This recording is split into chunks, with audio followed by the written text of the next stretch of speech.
prospectors, Tony and Lisa again. It's been an interesting morning. It's hot.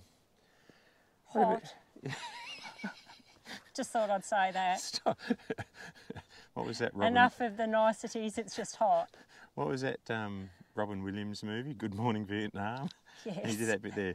It's hot, sweaty crotch kind of hot. Something like that. Anyway, so Sunday the 6th? Yeah, I think I'm it sure is. it's the 6th. And we've been out pulling Tiny Shiny again and sort of, I don't know. Oh. This is just from one of our scrape and detect operations, and Lisa bit the floor there yesterday or the day before. Yesterday was hotter than today. It was really hot.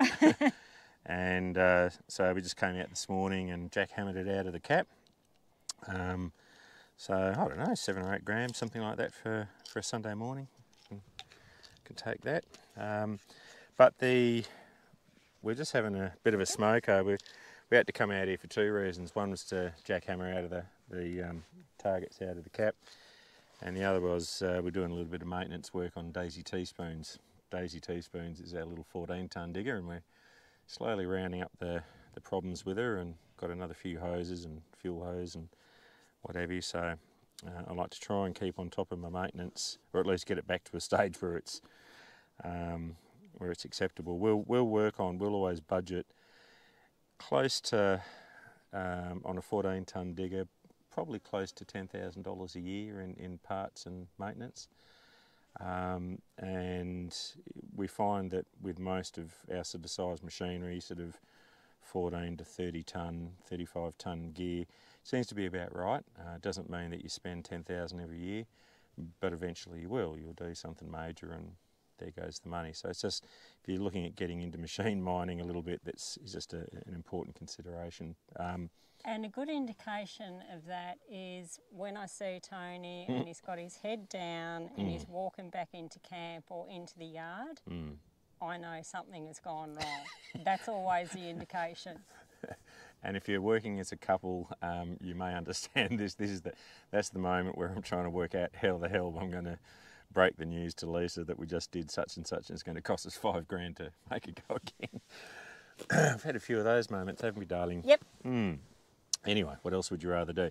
The other thing was just picking up on a comment that a fellow we know made, and it was only in jest, we know that, but it's just so that you may not quite understand how it works in Western Australia, and all the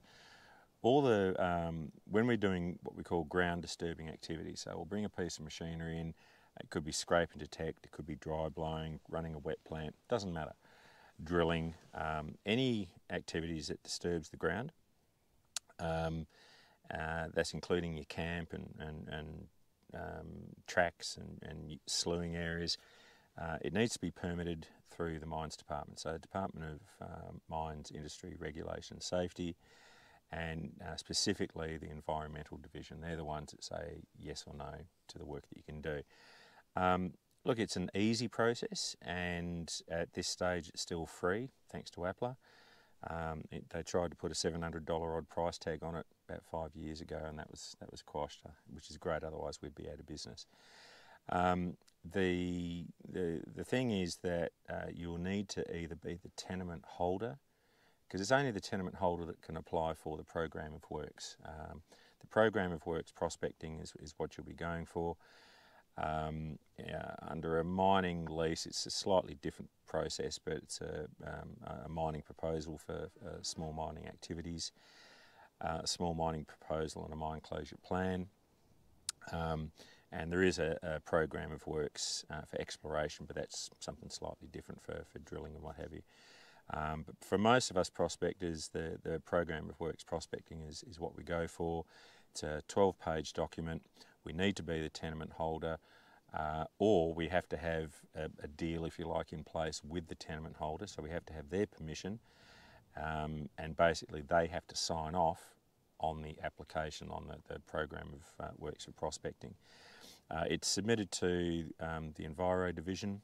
It all goes through Perth these days. It's all centralised, and it takes about 4 weeks. What we find is, even though it's a 12-page document, once you know your way through it, it's 10 minutes work, 15 minutes work. It's not arduous, it's not complicated. Once you've done a couple of them, you'll breeze through them. The main thing that you've got to do is tick all the boxes, and this is only my opinion based on our experience, but the way I see it is what they want you to do is commit. So they want you to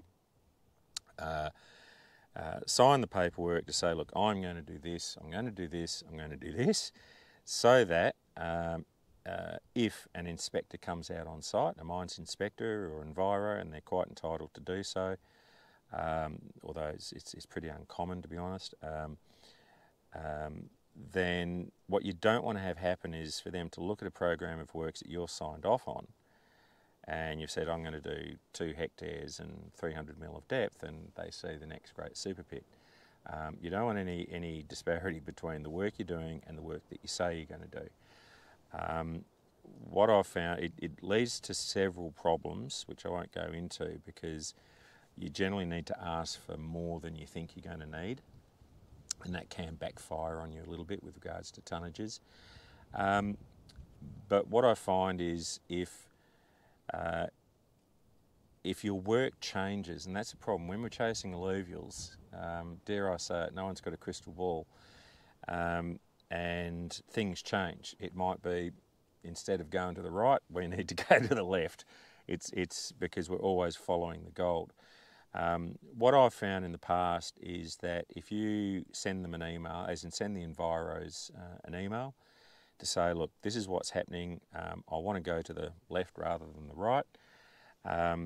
Generally, we find that you're really met with a favourable response.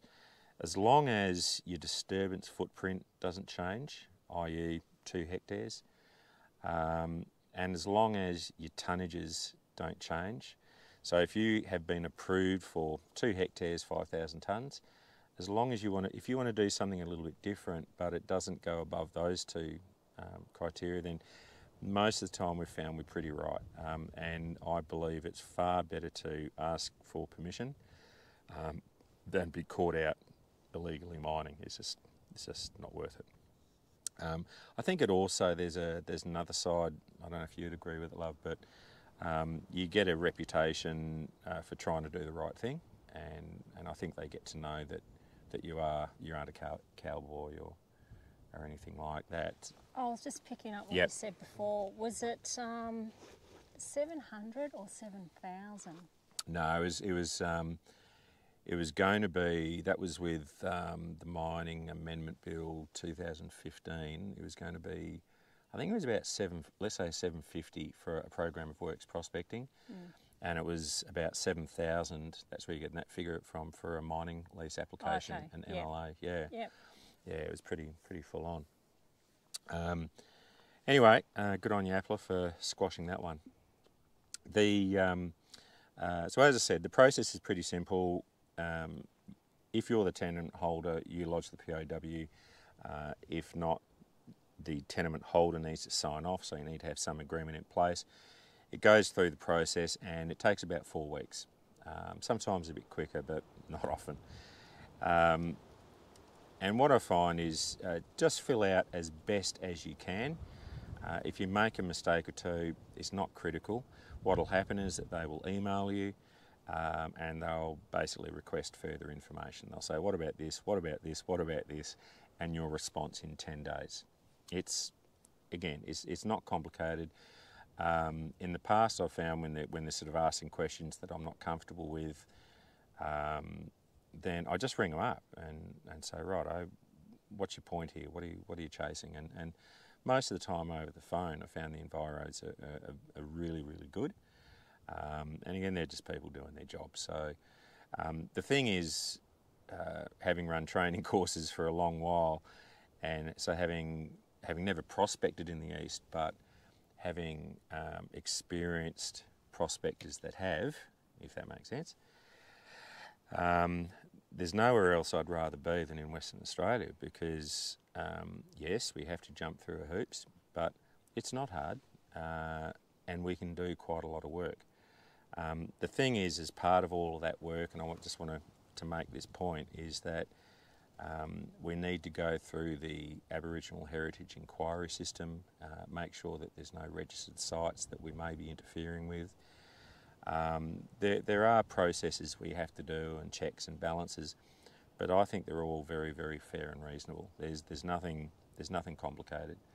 And to be honest, if there was a site that was very significant to whether it's an Aboriginal group or a local town or what have you, then I really don't want to be buggering it up by churning up the dirt anyway.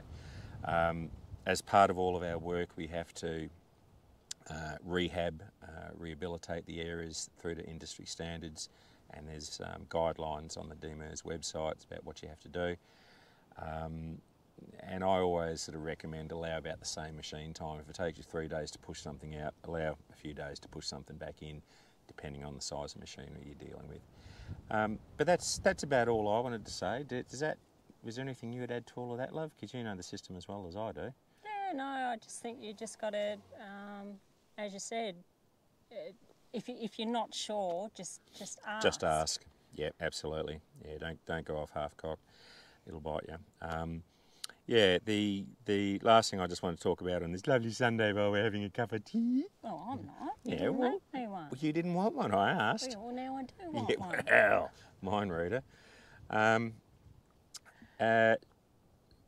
I suppose, we've just had the generator going with the jackhammer, so we could have probably had the kettle out as well.